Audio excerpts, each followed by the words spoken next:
चर्चित पत्रकार मनीष कश्यप पे लगातार 3 एफआईआर दर्ज कर दिया गया है, इस पे क्या कुछ कहिएगा? देखिए, जो कायर कमजोर होता है वो चौथा स्तंभ को सबसे पहले डराता है कि बिहार के उप मुख्यमंत्री जो चोर दरवाजे से सत्ता में आए हैं और बिहार के मुख्यमंत्री की लाचारी है सत्ता पर कुर्सी पर बने रहने के लिए उनकी बात को स्वीकारना, वो व्यक्ति बिहार की अस्मिता को, बिहार के श्रमिकों का, बिहार के युवाओं का अपमान को झुठलाने के लिए एक से एक तरकीब निकाल रहे हैं। तमिलनाडु की सरकार तो अपनी छवि बचाने के लिए इस घटना को असत्य करार देगा। तो फिर सर बिहार सरकार भी असत्य क्यों करार दे रहा है? इसलिए कि भ्रष्टाचार और अपराध के कोख से जो पैदा हुए हैं वो व्यक्ति सच को झुठला रहे हैं। अगर जो झूठ है तो उस पर बहस होनी चाहिए, उसकी तथ्यात्मक जांच होनी चाहिए। बदले की भाव से किसी को तंग परेशान करना ये कायर लोग करते हैं कि नेता प्रतिपक्ष का बयान नहीं छपे नहीं तो विज्ञापन बंद कर देंगे। आज एक पेपर है दैनिक जागरण, उनका विज्ञापन 2 महीने से रोके हुए है क्योंकि वो गलती से कुछ विषय को निकाल दिया था।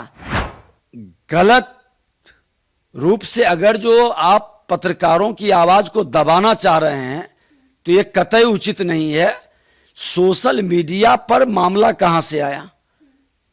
आज ये सारे के सारे पत्रकार गलत अफवाह चलाए तो तमिलनाडु में 4 लोगों की अरेस्टिंग क्यों हुई? जातीय जहर के लहर के कहर से बिहार को प्रभावित कर रहे हैं। मनीष कश्यप भी भूमिहार है, इसलिए उसको सताने का ये खेल खेल रहे हैं। लेकिन इनको याद रखना चाहिए कि आपके जंगल राज का नाश भी यही समाज किया था।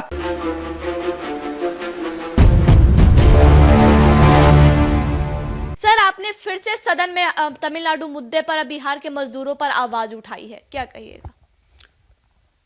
देखिए, निश्चित तौर पर हम श्रम मंत्री के रूप में अपने बिहार के श्रमिकों का अपमान, दोहन और शोषण के विषय पर सरकार में रहते हुए कहा था कि इस पर गहन समीक्षा हो, क्योंकि बिहार का हमारा ये पूंजी है, हमारे श्रमिक।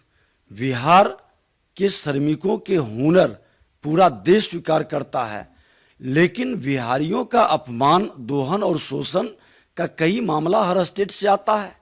इस बार तमिलनाडु का भी कई मामला प्रेस मीडिया में आया, सोशल मीडिया में चला और वहां के मजदूर के द्वारा भी बयान दिया गया। हम लोगों से भी बात किया, इस मामला को लेकर सदन में हमने उठाया और बिहार के माननीय मुख्यमंत्री नीतीश कुमार जी से हमने आग्रह किया कि विधानसभा की सर्वदलीय कमेटी और पदाधिकारियों की कमेटी भेजें।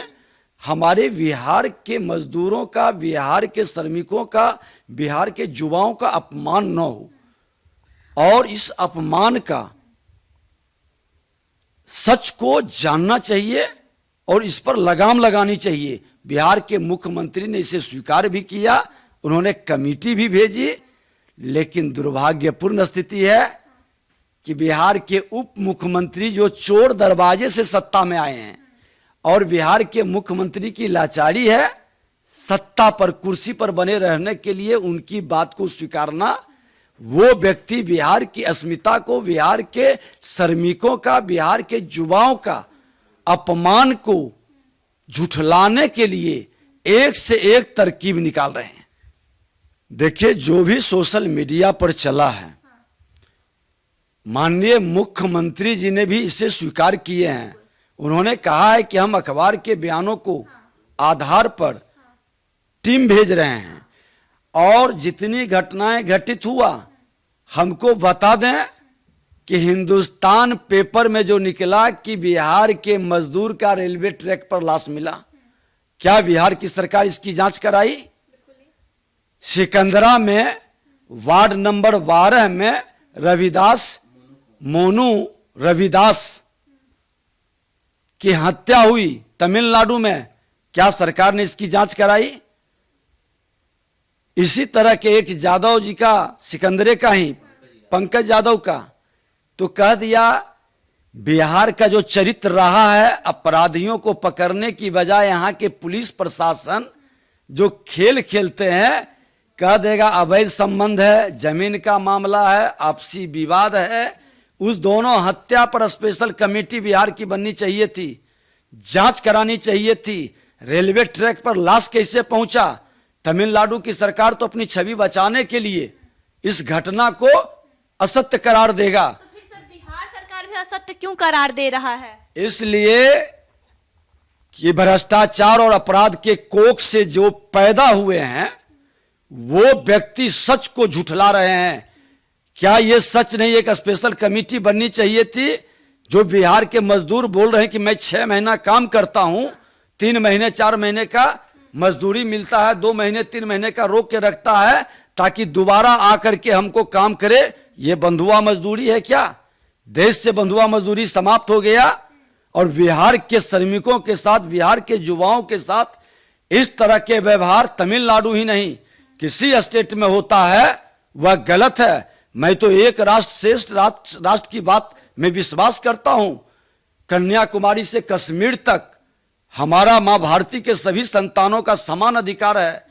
फिर उसके साथ अपमान, दोहन और शोषण कतई स्वीकार नहीं है। सर तो फिर बिहार के कई पत्रकारों पर एफआईआर किया गया, आखिर क्यों? देखिए, गलत रूप से अगर जो आप पत्रकारों की आवाज को दबाना चाह रहे हैं तो यह कतई उचित नहीं है। सोशल मीडिया पर मामला कहां से आया? आज ये सारे के सारे पत्रकार गलत अफवाह चलाए तो तमिलनाडु में 4 लोगों की अरेस्टिंग क्यों हुई? क्यों उस पर कार्रवाई सरकार कर रही है? और बिहार सरकार ने जो टीम भेजी, हमने मांग किया था कि अपुष्ट सूत्रों से ये सारे खबर आ रहे हैं। मैंने तो प्रेस मीडिया में खुल के बोला था कि अपुष्ट सूत्रों से ये जानकारी मिल रही है, सरकार इसकी जांच कराए।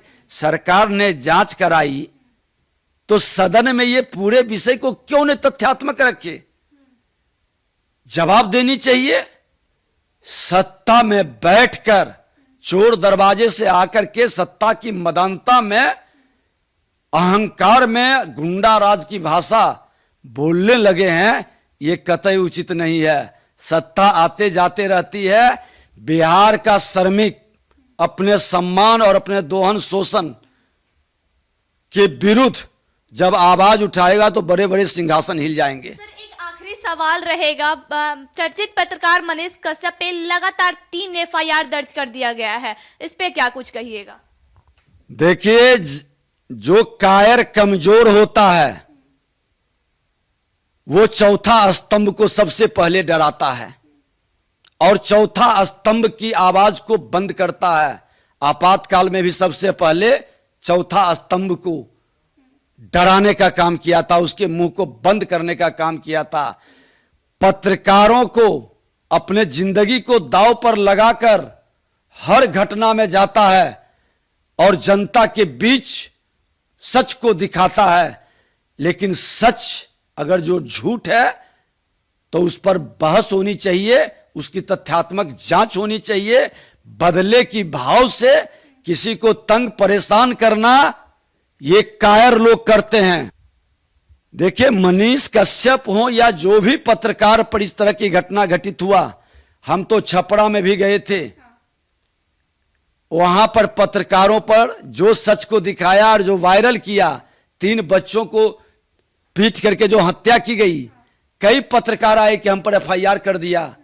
ये सरकार प्रशासनिक अराजकता को छुपाती है, अपराध और भ्रष्टाचार से जो शासन चला रहे हैं उसको छुपाती है और पत्रकारों को भयभीत करता है। अरे सच यहां तक होती है कि नेता प्रतिपक्ष का बयान नहीं छपे, वे तो विज्ञापन बंद कर देंगे। आज एक पेपर है दैनिक जागरण, उनका विज्ञापन 2 महीने से रोके हुए है क्योंकि वो गलती से कुछ विषय को निकाल दिया था। कई पेपर, कई पत्रकार, बिहार के अंदर लोकतंत्र को गिरवी रखने का प्रयास है।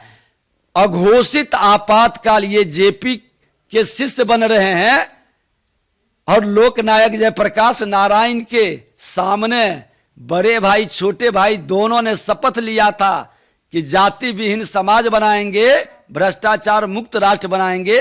भ्रष्टाचारियों के गोद में बैठकर जातीय जहर के लहर के कहर से बिहार को प्रभावित कर रहे हैं। मनीष कश्यप भी भूमिहार है, इसलिए उसको सताने का ये खेल खेल रहे हैं। लेकिन इनको याद रखना चाहिए कि आपके जंगल राज का नाश भी यही समाज किया था। और आप जो पत्रकार, ये पत्रकार समाज का आईना और दर्पण है। आप आवाज को दबाइएगा, आपकी नाश सुनिश्चित है। आप सच में बहस कराइए, सदन के अंदर इस पर विमर्श कराइए, सच को लाइए। जो मीडिया में चला उस पर आप एक कमेटी सर्वदलीय बना करके बैठिए। ठीक है, किसी स्टेट के बारे में गलतफहमी नहीं फैलनी चाहिए, अफवाह नहीं फैलना चाहिए, लेकिन क्या हमारे स्टेट के श्रमिकों का और युवाओं का अपमान हो और उस पर हम दाबने की प्रयास करें?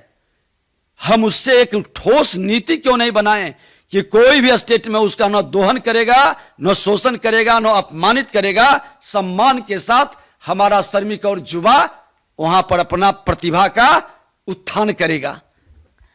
तो हमारे साथ नेता प्रतिपक्ष विजय सिन्हा जी थे, जिनका साफ तौर पे कहना है कि मनीष कश्यप भूमिहार है, इसलिए उनको टारगेट किया जा रहा है और चौथे स्तंभ के आवाज को दबाने की कोशिश की जा रही है। बिहार में स्वतंत्र रूप से पत्रकारिता नहीं करने दिया जा रहा है और जैसा कि इन्होंने एक समाचार पत्र का भी उदाहरण दिया है। आइए खबरों के लिए बने रहे सच टेक न्यूज के साथ। जय हिंद।